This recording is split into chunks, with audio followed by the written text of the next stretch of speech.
প্রিয়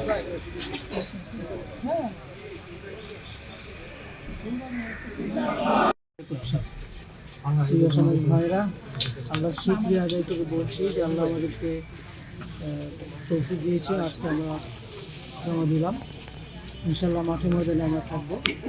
আর ভোটারদের উদ্দেশ্যেই যে প্রিয় ভোটার বৃন্দ, এই গাজীপুর 1 নির্বাচনী এলাকার যারা আছেন তাদের উদ্দেশ্যে বলছি যে আপনারা সামনে নির্বাচনে যোগ্যতা এবং সততা বিচার করে প্রার্থী নির্ধারণ করবেন, প্রার্থীকে বাছাই করবেন।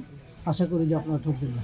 আপনাদের জোটের প্রার্থী তো আরেকজন ওই যে হাত পাখা ইসলামিক আন্দোলন বাংলাদেশ যিনি, উনি তো জমা দিচ্ছেন, তো সেই ক্ষেত্রে তাদের মতো তারা জমা দেবেন, আমার মতো আমরা জমা দিলাম, আমাদের মতো আমরা জমা দিলাম।